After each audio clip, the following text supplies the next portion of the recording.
खुश करण्यासाठी रामदास कदमवरती मी कसा बोलू शकतो? तुझ्या 100 पिढ्या खाली आल्या पाहिजेत माझ्यावरती बोलायला. आणि म्हणून हा एक विषय अतिशय गंभीर आहे. याची चौकशी करण्यासाठी मी शासनाला देतोय. दुसरा मुद्दा त्यांनी मांडला की वरती डॉक्टरांची टीम होती बाळासाहेबांसोबत, आणि बाळासाहेब गेल्यानंतर शेवटच्या दिवशी ते सगळे डॉक्टर आणि आम्ही नेते आम्ही सगळे जनतेसमोर गेलो असं त्यांनी म्हटलंय कालच्या प्रेसमध्ये. तपासून घ्या. दादांत खोटं आहे, चूक आहे, खोटं बोलला नाही बघ, खूप खोटं बोललाय. मी तुम्हाला दाव्याने सांगतो, शेवटचे 2 दिवस बाळासाहेब ज्या खोलीमध्ये वरती दुसऱ्या माळ्यावरती होते तिथे कुणालाही जाण्याचा अधिकार नव्हता, कोणी जाऊ शकत नव्हतं.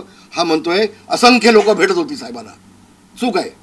हो, दलाली खाऊन बोललाय, तो भाड खाऊन बोललाय. वाटकाव अनिल हा भाड खाऊन बोललाय, काल खोटं बोललाय, महाराष्ट्राच्या जनतेची दिशाभूल केले, फसवलंय, आणि उद्धव ठाकरेला खुश करण्यासाठी हे खोटं बोललाय. त्यांनी म्हटलंय सगळे नेते आणि डॉक्टर गेले होते. अरे जनाची नाही मनाची थोडी ठेव. प्रेस समोर फक्त मी एकटा गेलो होतो, डॉक्टर कोणी नव्हते.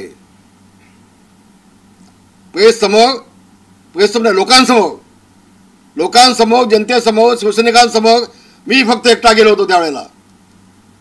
आणि मला सांगितलं होतं बाळासाहेब गेले म्हणून आता जाहीर करून टाका. मी केलं, मी केलं एकट्याने. कोणी डॉक्टर नव्हते. माझा दावा आहे, माझा संशय आहे. आणि म्हणून जर का डॉक्टरांची टीम होती, तुझ्यात हिंमत असेल तर त्या डॉक्टरांची नावं सांग टीमची. चल, कोण डॉक्टर होते, कुठली टीम, टीमचा शब्द आपण आहे ना, मग त्या टीमचं नाव सांग. कोण कोण डॉक्टर होते ते चौकशी होईल त्यांची. होते का? मग तुम्ही त्यांनी प्रेस बुलेटिन का काढलं नाही त्या डॉक्टरांनी? त्याचं उत्तर कोण देईल? जबाब देईल? कुणावरती बोलतोस तू? माझ्यावरती? आणि म्हणून हे अनिल परबनी काल जे सांगितलंय ते धादांत खोटं आहे, 100% खोटं आहे. मी फक्त संशय निर्माण केला की याची चौकशी व्हावी या बाबीची. कारण 2 दिवसामध्ये कोणालाही वरती पाठवत नव्हते. वातावरण एकदम सुन्न होतं. नेत्याला पण कोणाला पाठवत नव्हते आणि डॉक्टर कोण नव्हतेच तिथे. म्हणून संशय व्यक्त केला. संशय व्यक्त करून एखादी जर चौकशी मागितली ती काही चूक होत नाही. आणि म्हणून अनिल परब, तू का बोलतोयस? उद्धव ठाकरे का बोलत नाहीत? उद्धव ठाकरेचे बाप होते बाळासाहेब ठाकरे. बापाच्या बाबतीमध्ये शंका कोणी उत्पन्न केली त्याचं निरसन स्वतः मुलांनी केलं पाहिजे. ह्या दलाला का सांगतोस तू? हा भडकाव, हा मराठी माणसाच्या टाळूचे लोणी खाणारा, हा बिल्डरांकडून मर्सिडीज गाड्या घेणारा हा हैवान, याला तुम्ही सांगताय खुलासा करण्यासाठी? त्यांनी सांगितलं जवळपास 14 वर्षांनी रामदासचा तुम्हाला कंठ फुटला आणि रामदास कदमनी मंत्रीपद घेतलं तेव्हा रामदास कदम का बोलले नाहीत, असं त्यांनी खुलासा बोलला आहे. अरे अनिल पगव्या, मला मंत्रीपद दिलं ते कुठलं दिलं? इन्व्हायरमेंट दिलं, पर्यावरण खातं दिलं. तेवढा इन्व्हायरमेंट हे खातंच नव्हतं कधी. आत्तापर्यंत इतिहासामध्ये इन्व्हायरमेंट हे खातं कधीच नव्हतं. मला काहीतरी इथं गुळ लावायचा म्हणून ते खातं मला फक्त दिलं होतं. तुम्हाला एक आज मुद्दाम सांगतो गोष्ट.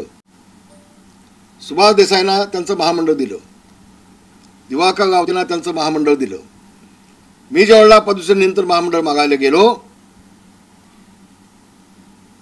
कोणाकडे? मुख्यमंत्र्यांकडे, देवेंद्र फडणवीस. मग देवेंद्र फडणवीस मी चिडल्यानंतर मला आतमध्ये घेतला. मला म्हटले भाई जा आतमध्ये या. मला म्हटले रामदास भाई, उद्धवजींनी मला सांगितलंय रामदास भाईंना महामंडळ द्यायचं नाही.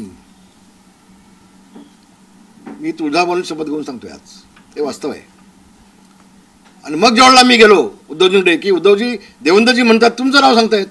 हो नाही, तुम्हाला मिळणार नाही ते. मला फक्त नामधावी लोक हसतील म्हणून मला ते दिलं होतं. माझ्या मुलाला पण तिकीट दिली जात नव्हती. अतिशय जवळ बोलतोय.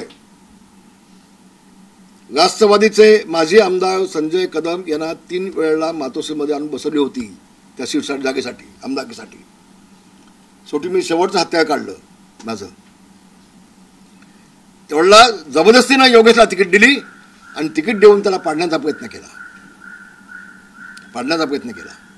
हे मी आज सांगतो आपल्याला. आणि ह्या अनिल पागव्या, अगं 2009ला तुझा मालक आहे ना, मालक तुझा, त्यानेच मला पाडला ना. गुहागरला मला पाडला कुणी? नातूला कुणी उभा केला? गुहागर मला का दिली? मी दापोली मागत होतो. हे जगाला माहिती आहे, अख्ख्या जगाला माहिती आहे. आणि तू काल जे काय उद्धव ठाकरेची चाकरी नोकर आहेस असं जे काल तुझं चाललं होतं सगळं, ते पाहिलं मी. पण उसळा पाहिलं काल. त्या पहिल्यांदा या गोष्टीचा मी खुलासा मुद्दाम करतोय की नामधारी मला काहीतरी द्यायला होतं म्हणून दिलं आणि त्यावेळेला देखील योगेशला पाडण्याचा प्रयत्न केला. त्यानंतर आता योगेश निवडून आल्यानंतर